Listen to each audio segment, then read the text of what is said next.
Hello दोस्तों, मैं हूँ आकाश और आज हम बात करने वाले हैं ईपीएफओ के एक सर्कुलर के बारे में। जी हाँ दोस्तों, ईपीएफओ का एक नया सर्कुलर बाहर पड़ा है और इसके बाद बातें की जा रही है कि इससे कर्मचारियों को बहुत ज़्यादा लाभ मिलने वाला है। इन लोगों का पेंशन भी बहुत गुना तक बढ़ने वाला है।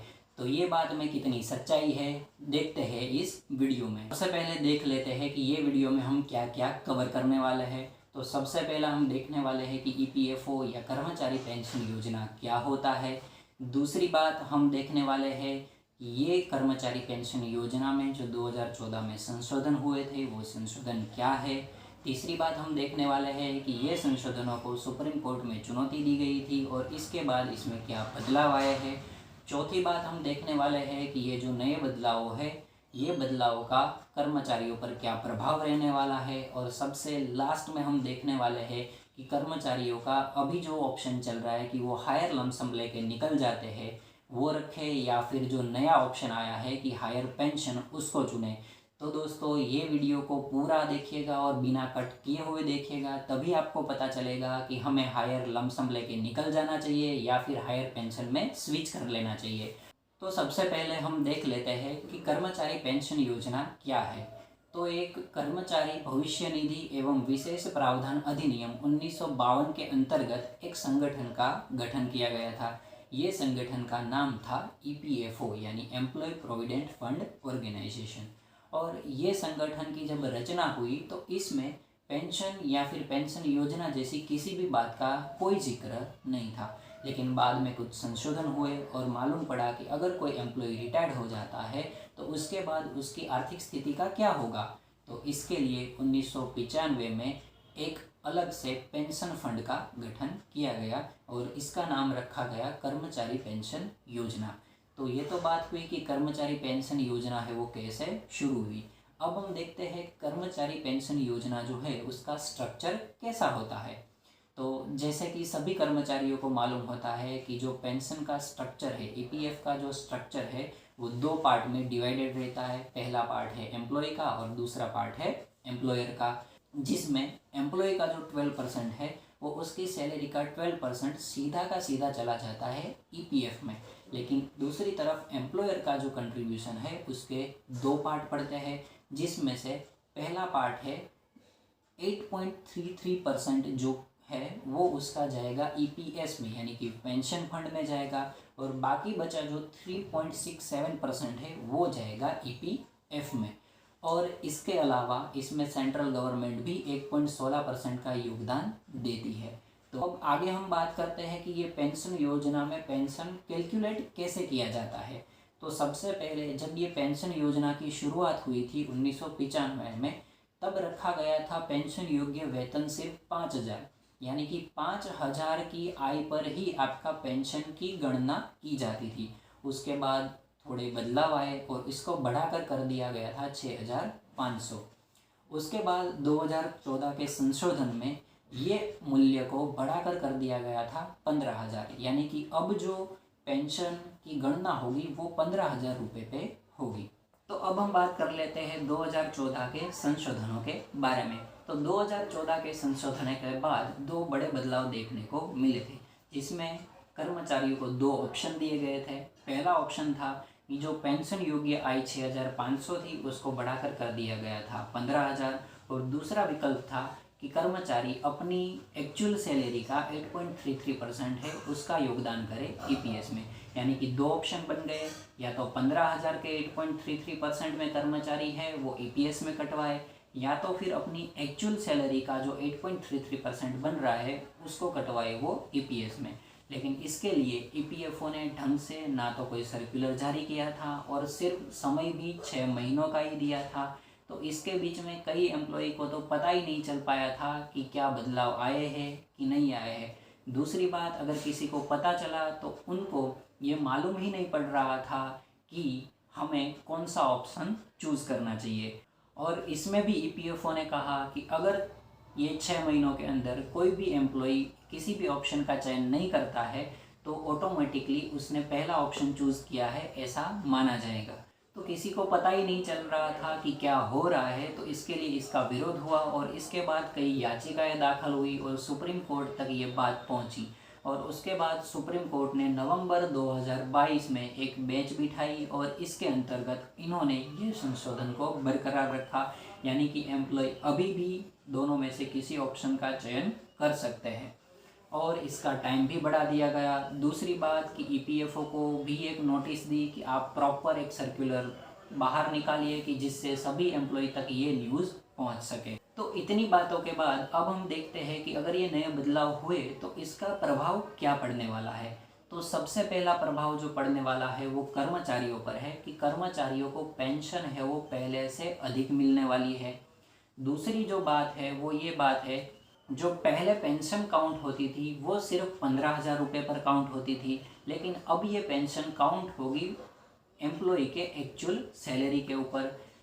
तीसरी जो बात है वो ये अच्छा होगा कि निवृत्ति के बाद एम्प्लॉय को अपने आर्थिक मामलों के बारे में कुछ सोचना नहीं पड़ेगा क्योंकि उसकी पेंशन बढ़कर आने वाली है और दूसरी तरफ ईपीएफओ पर जो वित्तीय दबाव है वो बढ़ जाएगा। तो दोस्तों ये सब बात हुई कि कर्मचारी पेंशन योजना क्या होती है, कैसा उसका स्ट्रक्चर रहता है, कितनी बार उसमें संशोधन हुए, ये संशोधनों का प्रभाव इस पर क्या पड़ेगा। ये सब बातें थी एक थियोरिटिकल बातें, लेकिन अब हम थोड़ा प्रैक्टिकल देखते हैं और प्रैक्टिकली समझते हैं कि कर्मचारी को अभी जो ऑप्शन उनका चल रहा है हायर लमसम उसमें रहना चाहिए या फिर उनको हायर पेंशन में स्विच कर लेना चाहिए। तो ये वीडियो को पूरा एंड तक देखिएगा दोस्तों। तो दोस्तों एक एक्सेल शीट है जिसकी मदद से हम समझने की ट्राई करेंगे कि हायर लमसम लेना चाहिए या हायर पेंशन लेना चाहिए। तो मैंने 34 साल की एक सर्विस ली है जिसमें 33,500 मेरा स्टार्टिंग सैलरी है और उसके बाद 5% का इंक्रीमेंट अगर एम्प्लॉय को हर साल मिलता है तो 33,500 की सैलरी से स्टार्ट होकर लास्ट में उसकी सैलरी बन जाएगी 1,67,607 रुपये। अब एम्प्लॉय का कंट्रीब्यूशन हर महीने होता है 12% ऑफ सैलरी, तो वो मैंने यहाँ पर काउंट करके रखा हुआ है। उसके बाद एम्प्लॉयर कंट्रीब्यूशन में हम दो पार्ट लेते हैं कि अगर मैं हायर लमसम चुनता हूँ और हायर पेंशन चुनता हूँ। तो हायर लमसम अगर मैं चुनता हूँ तो वहाँ पर मेरी सैलरी चाहे कितनी भी हो, 1 लाख 2 लाख 3 लाख कितनी भी हो, लेकिन जो ईपीएस और ईपीएफ काउंट होगा एम्प्लॉयर की तरफ से वो होगा 15,000 के बेसिस पर। 15,000 का 8.33% 1,250 रुपये मेरा हर महीने ये कट होगा। और ईपीएफ कितना कट होगा तो कि जो एम्प्लॉई का 12% है माइनस ईपीएस यानी 2,771 वो एम्प्लॉयर कंट्रीब्यूशन ईपीएफ की तरफ रहेगा वो। और अगर अब मैं हायर पेंशन चुनता हूँ तो ये जो ईपीएस है एम्प्लॉयर की तरफ से वो अब काउंट होगा मेरी एक्चुअल सैलरी यानी 33,500 का 8.33% 2,791 रुपीज़। और ईपीएफ कंट्रीब्यूशन है वो भी काउंट होगा एक्चुअल सैलरी यानी 33,500 का 3.67% यानी 1,229। और अब देखें डिफरेंस में देखें तो डिफरेंस क्या रहेगा, तो एम्प्लॉय का कंट्रीब्यूशन है वो तो इतना ही रहने वाला है 4,020 रुपये। तो दोस्तों अगर देखा जाए कि हायर लमसम और हायर पेंशन में क्या डिफरेंस रहेगा, तो जो एम्प्लॉय कंट्रीब्यूशन है 4,020 रुपये उतना ही कंट्रीब्यूशन होगा एम्प्लॉयर का, चाहे वो हायर लमसम हो या फिर हायर पेंशन हो।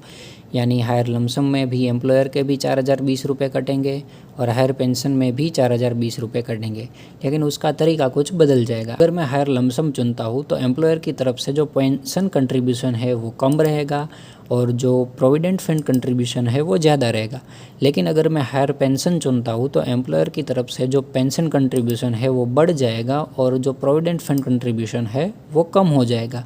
बाकी ये दोनों का टोटल 4,020 और इनका टोटल भी 4,020 ही बनेगा। तो दोस्तों जैसे कि हमने समझा कि ये जो कैलकुलेशन थी वो एम्प्लॉय की मंथली कैलकुलेशन थी, वैसे ही हायर लमसम की ये मंथली कैलकुलेशन है और उसके बाद ये हायर पेंशन की मंथली कैलकुलेशन है।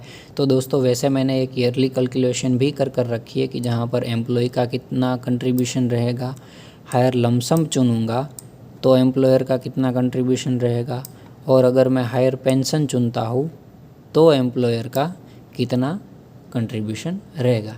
जहाँ पर मैंने सबसे पहले लिया है एम्प्लॉय का कंट्रीब्यूशन कितना है पर ईयर का, उस पर मुझे पर ईयर इंटरेस्ट कितना मिल रहा है और लास्ट में यहाँ पर कि वो जो कम्युलेटिव ईपीएफ कितना बनता जा रहा है। वैसे ही हायर लमसम में जो कैलकुलेशन होगी एम्प्लॉयर की वो 15,000 के बेसिस पे होगी, तो ये जो अमाउंट है वो हर साल 15,000 रहेगा। उसके बाद ईपीएफ में एम्प्लॉयर की तरफ से कितने रुपए कटेंगे उसके ऊपर मुझे इंटरेस्ट कितना मिलेगा और उसका कम्युलेटिव ईपीएफ कितना बनता जाएगा। सेम अगर मैं हायर पेंशन चुनता हूँ तो उसमें मेरा ईपीएस है वो कितना बनेगा, जो कि होगा एक्चुअल सैलरी पर। उसके बाद ईपीएफ कितना होगा एम्प्लॉयर की तरफ से, इस पर मुझे इंटरेस्ट कितना मिलेगा, और लास्ट में वैसे ही कि मेरा जो कम्युलेटिव ईपीएफ है वो हायर पेंशन में एम्प्लॉयर की तरफ से कितना बनेगा। तो अगर मेरी सैलरी 33,500 से स्टार्ट होती है और हर साल 5% का हाइक मुझे मिलता है, तो यहाँ पर मैंने नीचे कैलकुलेशन करके रखी है कि अगर मैं हायर लमसम में ही रहता हूँ तो मेरे 34 साल के बाद रिटायरमेंट पर मुझे जो पैसे मिलने वाले हैं वो 2,23,00,000 के आसपास है और पेंशन रहेगा 7,286 रुपये। और अगर मैं हायर पेंशन चुनता हूँ तो मुझे जो पैसे मिलने वाले हैं वो 2,23,00,000 की बजाय अब मुझे मिलेंगे 1,59,00,000 के आसपास के, और जो मेरा पेंशन बन जाएगा वो 7,286 से बढ़कर सीधा हो जाएगा 73,987 रुपये बन जाएगा। अब सेम कैलकुलेशन हम ट्राई करते हैं कि अगर मेरा सैलरी हाइक है वो 10% होता, यानी कि 33,500 ही मेरी सैलरी स्टार्ट होती है, लेकिन 10% का हाइक अगर मुझे हर साल मिलता है तो एट द एंड मेरी सैलरी है वो बन जाएगी 7,78,000 के आसपास की। तो उसमें अगर मैं हायर लमसम चुनता हूँ तो हायर लमसम में जो मुझे पैसे मिलने वाले हैं वो मुझे पैसे मिलेंगे 5,15,00,000 के आसपास के, जबकि मेरी पेंशन रहेगी 7,286 रुपये ही। लेकिन अगर मैं हायर पेंशन चुनता हूँ तो हायर पेंशन में मुझे 5,15,00,000 की बजाय अब मिलेंगे 3,50,00,000 के आसपास के रुपए, लेकिन जो मेरी पेंशन है वो बन जाएगी मेरी 3,15,000 रुपये के आसपास की पेंशन बन जाएगी।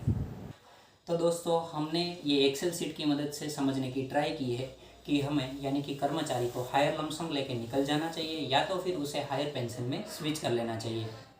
लेकिन हो सकता है दोस्तों कि इसमें भी थोड़े बहुत चेंजेस हो या कोई पॉइंट हमसे छूट गया है, तो आप भी अपनी तरफ से थोड़ा सा रिसर्च कर लीजिएगा और उसके बाद ही डिसाइड करिएगा कि आपको क्या करना है। तो दोस्तों जाने से पहले हम एक छोटा सा रिकैप ले लेते हैं कि हमने 2 एग्जाम्पल लिए थे जहां पर हमारी स्टार्टिंग बेसिक सैलरी थी 33,500 की।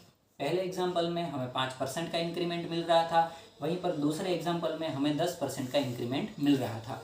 तो इसके बेसिस पर जो डिसीजन पर हम पहुंचे हैं उसका विंडो में यहाँ पर फ्रेम कर देता हूँ, और ये फ्रेम के हिसाब से हमें ये मालूम चलता है कि अगर किसी कर्मचारी की सैलरी है उसमें उसको ज़्यादा हाइक नहीं मिल रहा है, उसकी सैलरी है वो स्टेबल रहने वाली है, तो उसको हायर लमसम लेके निकल जाने में ही ज़्यादा फ़ायदा है। लेकिन अगर कोई कर्मचारी ऐसा है कि जिसकी सैलरी का इंक्रीमेंट बहुत ज़्यादा है और उसकी सैलरी बढ़ रही है, तो उसको हायर पेंशन में स्विच कर लेना चाहिए, वो उसके लिए ज़्यादा बेटर रहेगा।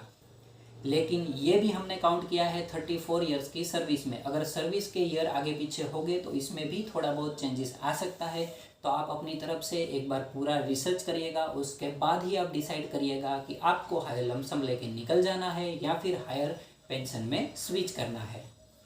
तो दोस्तों इसके ऊपर कई सारे और पॉइंट भी इफेक्ट कर सकते हैं, जैसे कि अगर कोई एम्प्लॉई ने पीपीएफ है या फिर एनपीएस है उसमें इन्वेस्ट कर रखा है, या तो फिर वो एम्प्लॉई ने कोई अलग से पेंशन स्कीम ले रखी है, तो उसको यहाँ पर ये पेंशन स्कीम में स्विच नहीं करना चाहिए, क्योंकि उसके पास एक पेंशन स्कीम ऑलरेडी है। तो यहाँ पर वो हायर लमसम लेके निकल जाए तो at the end of retirement इसके पास एक अच्छा खासा बड़ा लमसम अमाउंट भी आ जाएगा। लेकिन हो सकता है कि किसी एम्प्लॉय ने अगर कोई अलग से पेंशन स्कीम नहीं ली है तो वो डेफिनेटली ये पेंशन स्कीम में स्विच कर सकता है और अपने लिए अलग से कोई ऐसी स्कीम ढूंढ ले कि जहाँ पर उसको at the end of retirement एक हायर लमसम मिल सके।